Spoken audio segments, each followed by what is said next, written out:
How many of you had a truly awesome 2023 and you are so excited to jump into 2024? One. We have two. How about you online? Are you ready? Because it's coming. I feel like sometimes I'm like peeking around the corner at the next year saying if I don't move too quickly, maybe it won't bite. Like we're just going to walk in quietly. Don't make too much noise. I'm kind of in the middle this year. I'm kind of in the, let's take a deep breath and let's do this thing. You know, like we have the tools, we have each other, we've got this, but let's also tread lightly. That's kind of where I'm at this year. I love this time at the end of the year when we get to assess some things, when we have a little bit of spaciousness. And when I was thinking about this talk today, there are a few different threads that I want to pull for you here at the end of the year. And I promise it's all going to make sense at the end. So just stay with me. It started me percolating on this talk. It actually started a couple of weeks ago. You'll know that my beautiful daughter Faith is in town for the holidays from school. She goes to school out of state. And when I went into her bedroom to get it ready for her to come home from school, because I may or may not use her space when she's not in it, because it's quiet in there.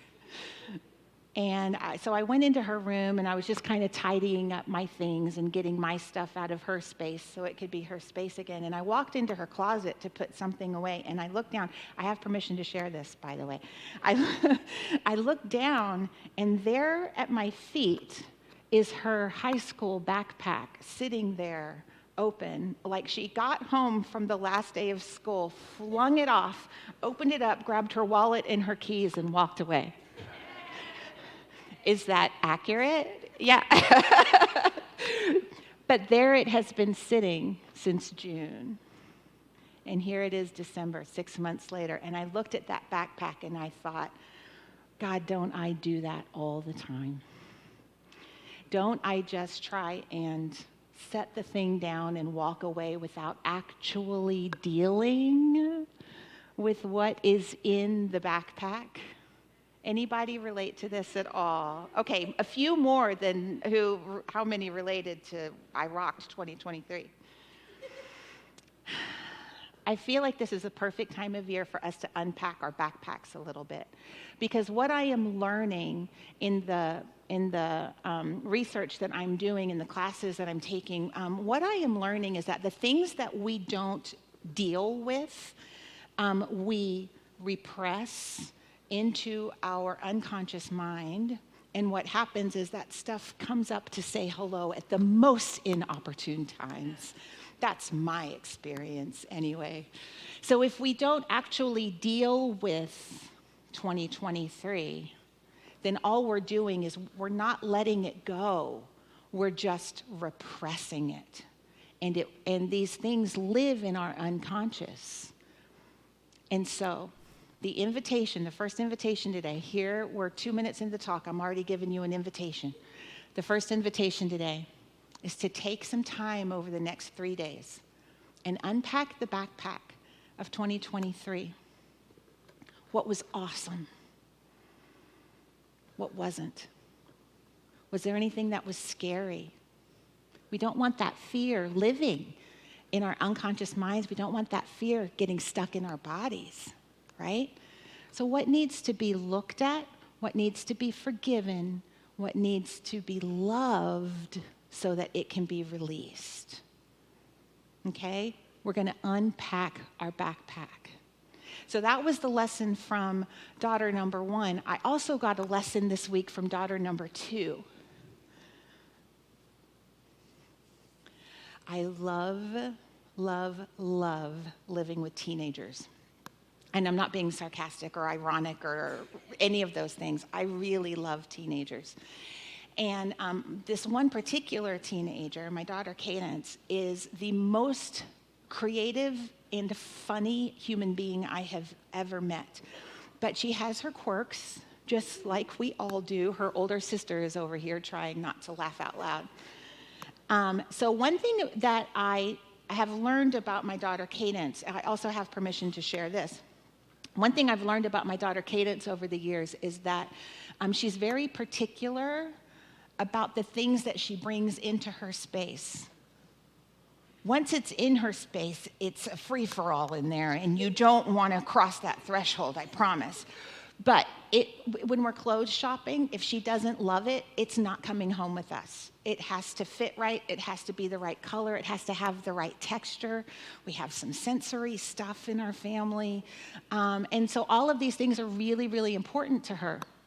And so about a year ago, we were moving her into her new room, and we realized she really needed a new dresser. And thus began the hunt of doom, because it had to be an exact size, it had to be an exact shape, and it had to be an exact color. But over the months of us searching and not finding anything, she finally realized, okay, I'll paint it. So the color stopped mattering, which was great, because that was one less thing. And I finally, after several months, I just decided for myself, I give up. Your clothes can live in the corner. I don't care if they're in a dresser at this point, because she would not settle. My daughter doesn't settle for anything. And so I had completely forgotten about the dresser, to tell you the truth. Her dad had given her a budget. Like, we had all the parameters, and this dresser did not exist. Hear me now. I've been around a good long years, and I have done a lot of furniture shopping, and the dresser she wants does not exist. And then 2 days ago, she was up one night, and she just decided to rearrange her room. She just moved some stuff around. And the next day, my goddaughter called her and said, hey, let's go thrifting. I'll be darned if she didn't find the dresser. It was in the price point. It was already the color that she wanted. It was the perfect size. All the things. It literally checked all the boxes. Guess what? It's beautiful. Like dovetail joints. Like, it's beautiful. She found the dresser that I had already written off, right? So we pick up the dresser. She brings it home. And she walks downstairs and she looks at me and she says, you know what, Mom? I manifested that thing, didn't I? Can you imagine being raised in this teaching? You can. Can you imagine being raised in this teaching and understanding that when you make room for something in your life, that thing shows up? She made room for it. She intentionally made a space for it. And it just showed up. She didn't even have to, she didn't even say, hey, Mom, let's go dresser shopping. No, it just appeared out of nowhere in her father's wallet. It was a miracle. So if the first invitation for us today on 1, 2, 3, 1, 2, 3, I'm going to waltz. 1, 2, 3. The first invitation is to unpack the backpack. The second invitation is to make room for something good in your life. Make room for something good. Thich Nhat Hanh said, our minds, our bodies, and the spaces we live in are all related. And our peace of mind and our inner space are affected by our outer space. Our inner space and our peace of mind are affected by our outer space. And so when we create this space out in the world for something new, then it creates a space in our minds and in our hearts of allowance. Except for this next sentence. I'm going to tell you 2 words that you are not going to hear in our New Year's Eve talk today. You're not going to hear about goals, and you're not going to hear about resolutions. That's the only time you're going to hear those 2 words. Here's what we are going to talk about. We're going to talk about alignment. This is all we talk about around here. Our sole job is to get ourselves out of the way so that we are in alignment with the infinite nature of divinity that is trying to live us. That's all we're doing. We're just aligning, and it doesn't have to be hard. So, making room for something new. I was thinking, there are 3 different stages of life that we all move in and out of that can affect our ability to make room for new things. And I want to talk about all 3 of these stages. The first is, if you're in a place of grief, that making room looks a little bit different than it does when you're not in a place of grief. Okay? If you're in a place of grief, then making room is just a surrender. It's a surrender to the experience that you're having, the experience that is moving through you. And our job becomes just to presence it, to feel it, and then to integrate it. What I've learned over the last 10 years about grief is that it's not something you release. It's something you incorporate. And you live in a different way. But what I've learned is that all of the love that is like the power cord for the grief, that gets to stay with you when you integrate the grief instead of trying to repress it or leave it in the backpack in the closet. So for those of us who are experiencing grief right now, the invitation here is just to surrender. Surrender to that process and let it be what it is. It's a beautiful thing when we incorporate the love. There are some of you who have mentioned to me, particularly lately, that you're kind of in that desert place that we talk about sometimes around here. You know that place where you feel like everything is kind of dry and crusty and life has kind of bled some of the color, right? Am I the only one who ever has a dry and crusty life? I know I'm not because y'all talk to me. Do you know what I mean about the desert place? Like you can't find the nourishing water and you just feel a little bit lost, a little bit unplugged from, I choose to live in a tropical rainforest that is Portland, Oregon. The desert place is not an easy place for me, but I find myself there sometimes. So if you too are in one of those places, I cannot tell you how you are going to get out of your desert place, but I can tell you how I got out of mine, and it might help a little bit. The way that I got out of my desert place, and it took a little while, but I finally realized one day that I had to have the courage to do what only I can do. And at the same time, I had to have the self-compassion to only do what I can do. What does that mean? For me, it was about taking actionable steps to living my purpose in the world. And as I started to take action steps in the world, suddenly life started to bloom for me again. I started to see the good in the world and draw it back into my life, right? So it was about actionable steps to living my purpose. That's the part of doing what only I can do. Only you can live your purpose. Only you. You're uniquely qualified to live your purpose in your life. And taking actionable steps towards that helps our life to bloom. But on the other hand, I can only do what I can do. Sometimes I look out in the world and I just get overwhelmed at all there is to do. And it drains my life energy when I get too plugged in to the all there is to do-ness, and I'm not plugged into spirit, which is my enoughness. So recognize, on the one hand, you can only do what you can do. And that is enough. And it's good. You can only do what you can do and have the courage to do what only you can do. Does that make sense? Are you with me? Yeah. So that's for those of us making room. That's how we make room when we're in the deserty place. We take actionable steps with self-compassion. For the rest of us who are just living our lives and doing the best we can, no matter what stage of life you are in, making room for something new is a really powerful statement to the divine that you are ready for your next good. And it's really simple.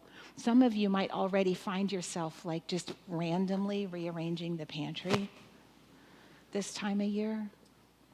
Randomly actually taking the Goodwill stuff that has been festering in the garage for weeks, actually taking it and donating it somewhere. This is our unconscious way of doing our spiritual practice, because we are doing exactly what Thich Nhat Hanh said. We're making space in the world, which makes space in us. And when we have a spaciousness in our hearts and our bodies and our minds, you know what moves into that space? Love, God, Spirit, Source, joy. That's what moves in when we make space for it. So for those of us who aren't in a place of grief, for those of us who aren't in a deserty place, for all of the rest of us, seriously, clean out the drawer. You know which one I'm talking about. You know what drawer. What we're talking about is freedom. Freedom is just another word for the divine. It's one of those things we talk about God qualities. Freedom, joy, peace, love. These are all just ways that we point to the allness of spirit. These are the human ways that we experience this allness of spirit. Freedom. And what I have learned over the years is that I find freedom in my spiritual practice. When I am dedicated, my life gets better. I saw a quote a few weeks ago that has really been living in me and resonating in me, and it comes from the AA community, where they say, don't let the life your sobriety gave you get in the way of your sober life. In other words, don't stop doing the things that were working to help you get sober. Don't stop doing them because your life suddenly gets better and you get busy. And so you're like, oh, I don't need to go to meetings anymore. I don't need to do these things anymore. You let your life get in the way of your sobriety practice. And when I heard this saying, I went, my God, don't I do that with my spiritual practice? Don't I sometimes get on this roller coaster where, you know, when I found this teaching 24 years ago, next month it'll be 24 years since I found this teaching, I had a hard life. Some of you have known me that long and have seen the trajectory of the growth that I've experienced because of this teaching, and I will forever be grateful for that. And so when you start from a hard place and you discover this teaching and you go on Sundays and you watch online and you start to attend classes and you go to events and you start to help Carolyn out in the bookstore and serving in the community and making coffee and making friends, and you think, oh, I want what this person has. This person seems to be at peace. How did they get that? And so you build relationships and community, right? And as you start to apply these principles in your life, life gets better. It gets so much better.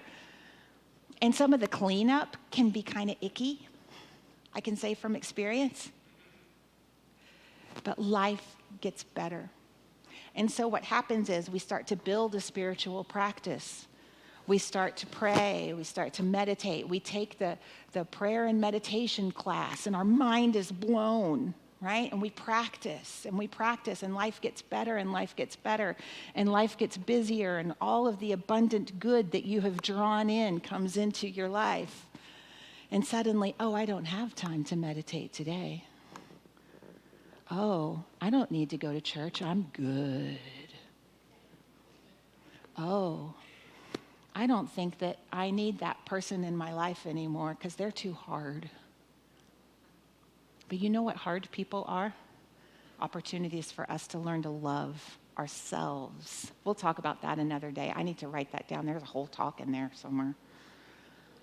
Doesn't mean we don't have boundaries. So what happens is we get on this roller coaster of spiritual practice. Life starts to get easy. Life gets easy. I don't need to go to church. Life starts to get hard again. And we do it over and over and over again. I was a slow learner. I'm a smart girl and a slow learner. And some of you might be able to relate to what I'm talking about. Here's what I've learned. It doesn't have to be that way. It doesn't have to be that way. A little bit of dedication and perseverance, a lot of self-love, making room for the divine in our lives through these spiritual practice. This is all it takes, and it's not hard. Our brilliant brains love to tell us stories of how hard it is. Bless our brilliant brains. It doesn't have to be that hard. Here's the interesting thing. Even when I am at the peak of my game and I'm doing all the things, hard things still happen in this world. Hard things happen in my life. Hard things happen in the world that make me question everything because I'm a compassionate human just like you, right? So why do we bother? If life is still hard, if hard things still happen, why do we bother? Why do you keep showing up? Why does Carol show up every single Sunday knowing that she has to drive 45 minutes each way? Why? Why keep showing up? I have a feeling that every single one of us, and you online, I have a feeling that every single one of us has a different answer to the question why. Those of you who are in spiritual growth circles, you're going to have the best conversations this week about your why, about why you keep practicing, why you keep showing up. But let me tell you, when I am in integrity with my practice, I'm a better me. When I am plugged into Source, I'm more patient because there's a greater well of patience for me to draw in. When I'm plugged into Source, I experience more financial abundance, and so I don't have to worry about what's happening in my finances. When I am plugged in to Source, I have an easier time making decisions that bring more peace to the world and into my life because I am plugged into the source of peace itself. When I am plugged in, I am better able to respond to life. Life is still going to be life, but I can respond to it. So that's my why. This is why I bother. I've proven to myself that it works. In Malachi, there's a verse that says, "Prove me now in this." It's the only time God asks us to prove. Prove me. Go ahead. Lean in. Try it. See if it works. So, I've proven to myself that it works. That I'm better even when life is hard. And the other thing is that when I am plugged in, I do fewer things that make life harder. Just want to put that out there. So why do I tell you all this on the cusp of 2024? It turns out that our brains love doorways. There was a really interesting study several years back from, I think it was the University of Notre Dame. And they were wondering, you know, some of us walk into rooms and forget why. Okay. It's not just me. Some of us walk into rooms and forget why. And the psychology department at the University of Notre Dame was wondering why. Why is that? Like, why is that the human experience? So they set up a really cool experiment. They set up some tables with a bunch of different items and then some different tables. And people needed to pick up a specific item over here and put it on a specific table over there. And people were pretty darn good at that. I can pick up a spoon and put it on the circle table. Yes, got it. I can pick up a fork and put it on the square. I nailed that. And then they did the same experiment, but the people had to walk through a doorway. And suddenly, people started failing left and right. You pick up the fork, you walk through the doorway, you can't remember what table you were. So why am I holding this fork? What's happening here?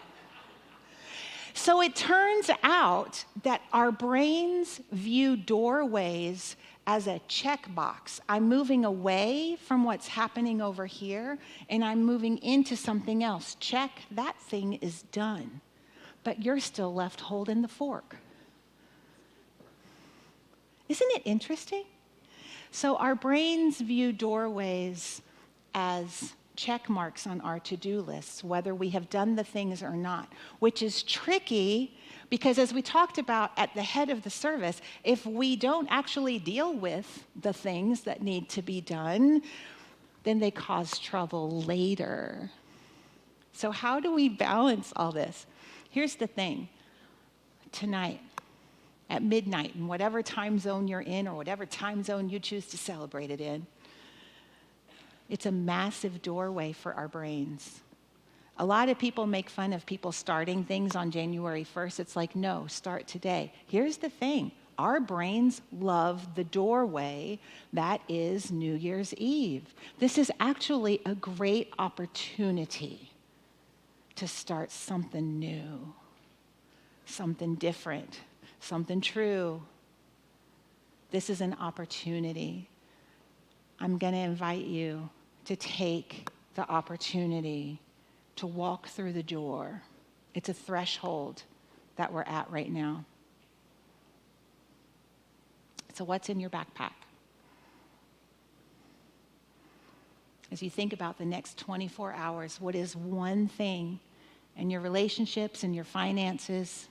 What is one thing that needs to be unpacked so that you aren't dragging it through the doorway into next year? Just one thing. What's in your backpack? And if you need help, there's help for that. Take a walk with a friend. Unpack your backpack. Talk to your therapist. Talk to your practitioner. Unpack your backpack. What's one thing you can do to make room for your life? Make room for your life. Make room in your life for life. What's one thing you can clear out? What's one thing you can accept? What's one thing you can let go of? What's one thing you can forgive?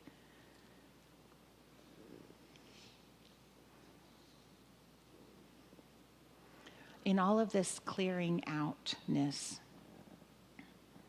the final invitation for us today is to invite in a vision of a world that works for everyone, of a life that works for you, and a world that works for everyone. When my daddy was teaching me how to drive a car, I was 14. It was the South. Nobody cared. Did we have learner's permits back then? I don't know. He would just take me out into the country and put me behind the wheel. And one of the first lessons that I remember him teaching me is he could always tell when my eyes were right in front of the car. And he would always say, honey, lift up your eyes. You can't see what's coming if you're not looking out. And isn't that true? When our eyes are here, it's really hard to see what's coming. And when we aren't looking out here, not only are we missing the dangers, but we're also missing the opportunities. Oh, maybe I can turn right up here and cut 15 minutes off of my drive. But we don't see the opportunities if our eyes are right in front of the road, right in front of us. So when you're doing your unpacking, I'm just going to invite you to make space in yourself to let Spirit anchor a vision for yourself, for humanity, for whatever calls to you. What is your vision of a world that works for everyone? Is it peace? Then let's look for the peacemakers and empower them, lift them up, right? Maybe your vision of a world that works for everyone is all children fed. Well, then look for the people who are working for food security in the world and empower them. Join in their vision, lift them up. Maybe, like me, your passion is a group of people who know their worth, who understand who they are and whose they are, and get to come to know their power in the world, in which case, join in the community, take the classes, make the friends, do all the things, lift community up. There are a lot of good people in the world doing a lot of really good work. And sometimes we need to go out and find them so that we can get out of our own desert place.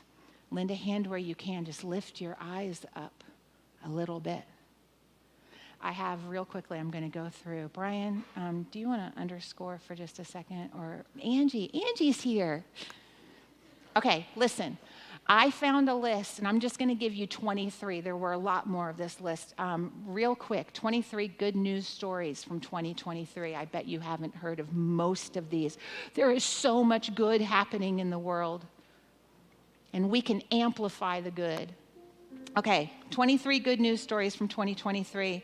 Lives are getting longer again. After a hiatus due to the pandemic, global life expectancy grew again in 2023. Today, it's back up to 73 years, which is up to 12 years more than 1980. 12 years more than 1980. More people believe their city is a good place for gay or lesbian people to live. In 2005, only 20% of the world's population thought that, and now it's 50%. For example, in Mexico, the figure has risen from 39 to 64%. So people are feeling safer in their community. The pandemic made us more altruistic. The percentage of people who helped a stranger in 2023 rose 10% over 2022. It made us better givers. And you know what? When we're better givers, we're better receivers too.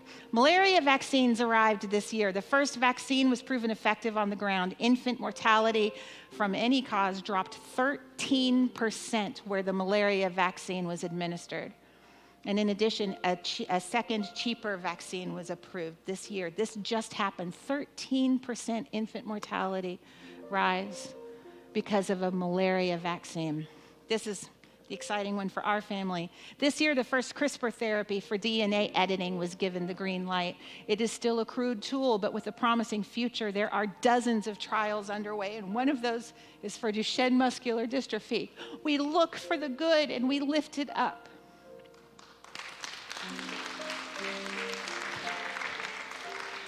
Also, in 2023, tax evasion fell a lot. Are you ready for this? But listen, it's not what you think.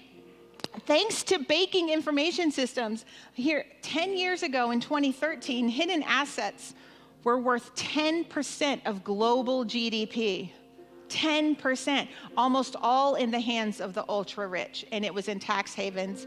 And now, because of banking systems, in the last 10 years, that figure has been reduced from 10% to 3%. Income inequality. This one surprised me. Income inequality was actually reduced this year. The 10% of people with the highest income still have 55% of the total income, which is a lot, but it is far less than in the year 2000. It's getting better. University students have doubled in the last 20 years. Some 39% of boys and 45% of girls in college age are enrolled in tertiary education. Another thing that I learned that I didn't include on this list is, did you know that your level of education has more to show about future dementia than your genes? keep those brains active and healthy and alive, y'all. Keep your brains active and healthy. New emojis were released. I did not see this news story. Did you? The person who wrote this list said his favorite ones are the jellyfish and the shaken head. There are more women in national parliaments. Women occupy 27% of seats, which is double the number of 1990. 12% in 1990? Are you kidding me? The record this year for the number of people in space was broken. In May, 17 humans were in orbit at the same time. That is really exciting to some of y'all. I don't understand space. India became the 4th country to land on the moon gently, and not just like crash in. They landed on the moon on August 23rd, a feat that has only been achieved by the Soviet Union, the United States, and China. So go India. New brain implants gave a voice to people who cannot speak. The idea is to measure the brain's electrical signals and then use AI capable of distinguishing the patterns associated with each phoneme. Fascinating. Fascinating, the good that is happening in this world. HIV drugs have prevented 21 million deaths since 1996. The number of deaths has been reduced by 1/3. Releasing rare mosquitoes stopped dengue in 3 Colombian cities. How? They were purposefully infected with a bacteria that prevents the mosquitoes from transmitting dengue fever, right? I love science, even space science, even though I don't understand it. Iberian lynxes continue to bounce back. In 2002, there were only 94 left on the planet, and in 2023, there are 1,600. We've gone from 94 to 1,600. I'm going to skip a few. I'm going to skip to the last one, because as a person in their 50s, this is a really big deal to me. If you went to high school or college in the 90s, you wrote research papers about this. I guarantee you, because I did too. We learned this year that the ozone layer will completely recover.